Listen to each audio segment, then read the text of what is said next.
मौसम का पूरा हाल देखिए हाल मौसम।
मौसम का पूरा हाल देखिए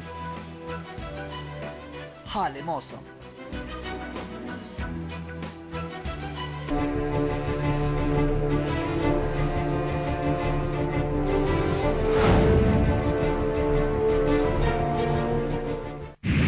सीधे बढ़ जाओगे ना उन पर।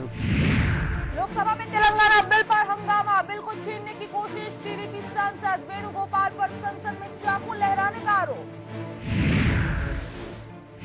लोकसभा में हंगामे से मीरा कुमार आहत, कहा संसद का सबसे शर्मनाक दिन, हंगामा करने वाले 17 सांसद सस्पेंड।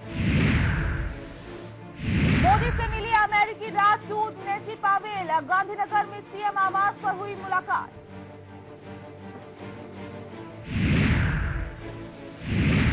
सोमनाथ भारती मामले पर दिल्ली विधानसभा में हंगामा, बीजेपी और कांग्रेस ने की भारती की गिरफ्तारी की मांग। और किरण नेगी केस में दिल्ली द्वारका कोर्ट का फैसला, तीनों आरोपी दोषी करार, 17 फरवरी को होगा सजा का ऐलान।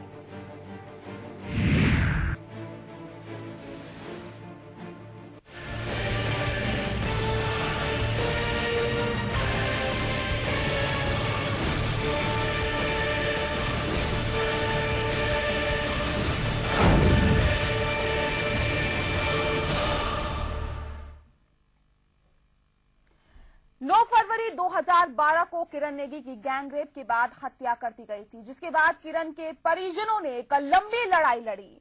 घर की माली हालत अच्छी नहीं थी, फिर भी किरण के पिता अपनी बेटी को इंसाफ दिलवाने के लिए लड़ाई लड़ते रहे। 2 साल के लंबे संघर्ष के बाद द्वारका कोर्ट ने किरण की हत्या में शामिल तीनों आरोपियों को दोषी करार दिया। 17 फरवरी को अब जी हां, अब इस केस में तीनों आरोपियों को सजा सुनाई जाएगी। नमस्कार, मैं हूं आपके साथ नेहा शर्मा और स्वागत है आपका हमारी इस खास पेशकश में।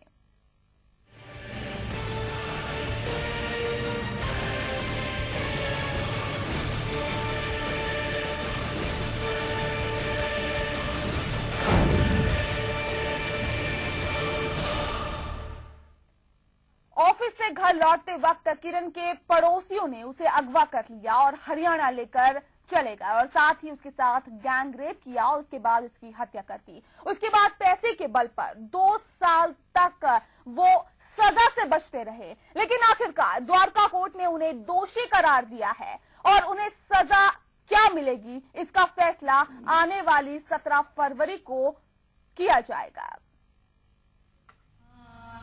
2 साल के लंबे इंतजार के बाद आखिरकार किरण नेगी मामले में कोर्ट ने अपना फैसला सुना दिया है।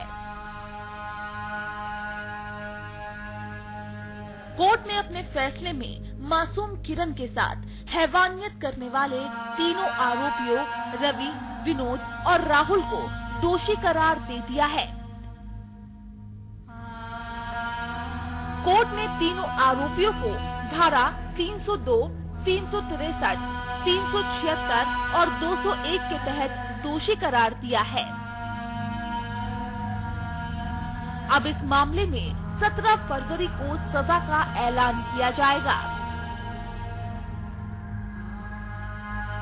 17 फरवरी को कोर्ट दोषियों को चाहे कोई भी सजा सुनाए, लेकिन किरण के पिता और उत्तराखंड समाज पहाड़ की बेटी के हत्यारों को फांसी की सजा देने की मांग कर रहे हैं। ऐसा है कि इस केस को 2 साल तो हो गए हैं, आज 2 साल पूरे हो गए। बाकी ये है कि प्रशासन का अपना रवैया क्या था वो तो हम भूल भी नहीं सकते हैं, और जो आज कोर्ट का रवैया है तो कोर्ट भी डेट पे डेट दे रहा है, लेकिन फिर भी हमें विश्वास है कि कल जो है 13 तारीख में जो जज साहब फैसला देंगे वो शायद हमारे हक में देंगे, और हम ये चाहते हैं कि ये मुलजिमों को फांसी की सजा चाहते हैं। पहाड़ की बेटी किरण नेगी आज हमारे बीच नहीं है। 9 फरवरी 2012 को उसके पड़ोसियों ने उसे अगवा कर उसकी हत्या कर दी थी। माली हालत ठीक न होने के बावजूद किरण के पिता ने अपनी बेटी को इंसाफ दिलाने के लिए एक लंबी लड़ाई लड़ी। उनकी इस लड़ाई में वो अकेले नहीं थे। इंसाफ की इस लड़ाई में उनका साथ देने के लिए लाखों लोग सामने आए। किरण नेगी का परिवार आज भी प्रतीक्षा में है, उसको न्याय की प्रतीक्षा में है। हमारा सारा समाज न्याय की प्रतीक्षा में है। सारे संवेदनशील लोग, जो इस देश के सारे संवेदनशील लोग हैं इन मुद्दों पर, वो सारे आज तक प्रतीक्षा कर रहे हैं कि कब उन हत्यारों को सजा मिलेगी, कब उन्हें फांसी पर चढ़ाया जाएगा।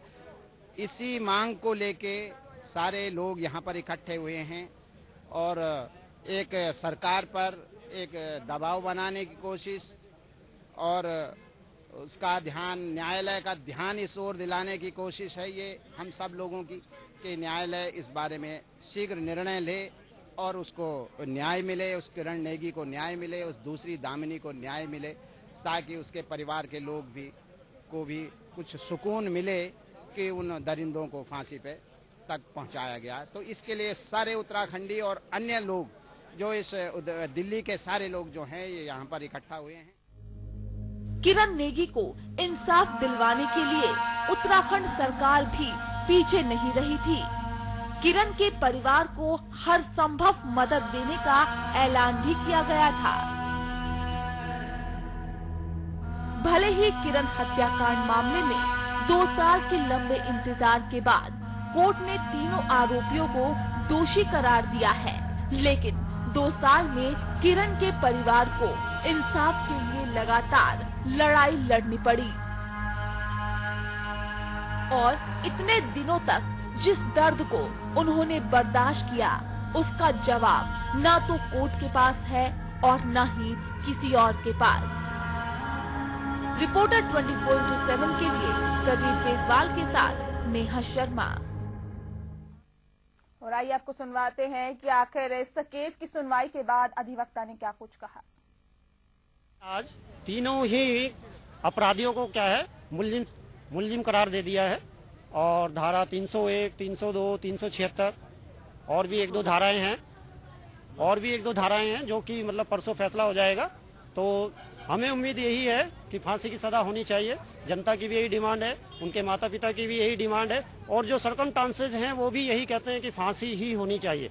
बाकी जो भी निर्णय आएगा वो हम उसका स्वागत करेंगे, क्योंकि हमें अपनी न्यायपालिका पर पूरा विश्वास है। हाँ जी हाँ, अब इंतजार सिर्फ 17 फरवरी का किया जा रहा है, जब सजा का ऐलान होगा और सिर्फ एक स्वर में आवाज आ रही है, हर तरफ से आवाज आ रही है कि पीड़िता को इंसाफ चाहिए, उसके परिवार को इंसाफ चाहिए। बहरहाल इस पूरी खबर पर तफसील से चर्चा करने के लिए हमारे साथ हमारे स्टूडियो में गेस्ट मौजूद है।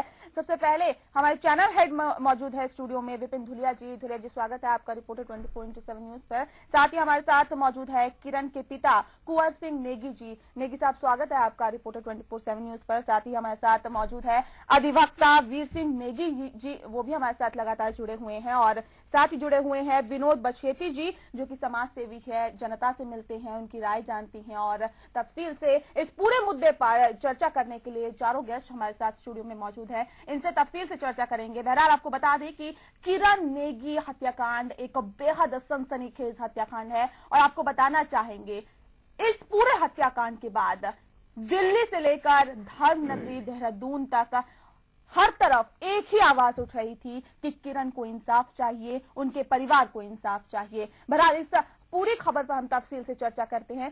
सबसे पहले बात करते हैं किरण के पिता नेगी साहब से।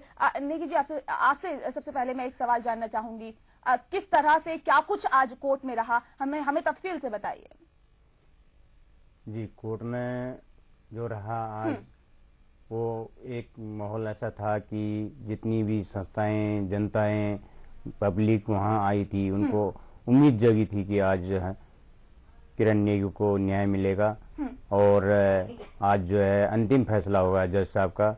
लेकिन उसमें जो भी फैसला आया है आज उसमें भी हमें संतोष है और जज साहब ने जो भी फैसला दिया है कि ये जो मुलजिम हैं तीनों को ये साबित कर दिया कि हाँ ये मुलजिम पक्के हैं और जो है कि आने वाले 17 तारीख को इसका फाइनल डिसीजन आएगा। जी हाँ, फाइनल डिसीजन आएगा 17 तारीख को सजा का ऐलान होगा। लेकिन आज फिलहाल आरोपियों को दोषी करार दिया गया है। जाहिर तौर पर एक राहत भरी सांस किरण के माँ बाप ने लिए हैं, क्योंकि काफी लंबे समय से तकरीबन 2 साल से वो एक जद्दोजहद में लगे हुए हैं कि किसी तरह से आरोपियों को उनकी सजा मिले। जिस तरह से उन्होंने ये घिनौना कारनामा किया है उसकी सजा उन आरोपियों को मिलनी चाहिए और उन आरोपियों को आज दोषी करार दिया गया है। बहरहाल अब हम बात करते हैं हमारे चैनल हेड से। विपिन जी, क्या लगता है आखिर क्या वजह है कि लगातार इस तरह के मामले बढ़ रहे हैं और 2 साल का एक लंबा समय होता है, जिसके बाद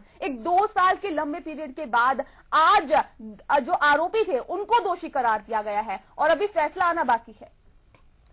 नहीं, निर्भया के मामले में जिस तरह से अदालत में एक उस समय ये मांग उठी थी कि जिस तरह एक रिपोर्ट भी दी थी, उस समय एक कमेटी बनी थी कि इस तरह के मामलों को जो है बहुत तेजी से सुलझाया जाए, इनको 1 साल के अंदर जो है कोई ना कोई जजमेंट आ जाना चाहिए। लेकिन थोड़ा सा मुझे लगता है कि इसमें 2 साल का वक्त लगा है। हालांकि अगर हम पहले की तुलना करें, पहले के मामलों की तुलना करें तो उस लिहाज से 2 साल ज्यादा वक्त नहीं है। लेकिन जिस तरह से ये किस तरह के मामले बढ़े हैं, इनके प्रति लोगों का एक रिएक्ट करना लोगों ने शुरू किया है, उसके बाद ये जरूर उम्मीद की जा रही थी कि ऐसे मामलों में जल्द से जल्द कोई फैसला आएगा।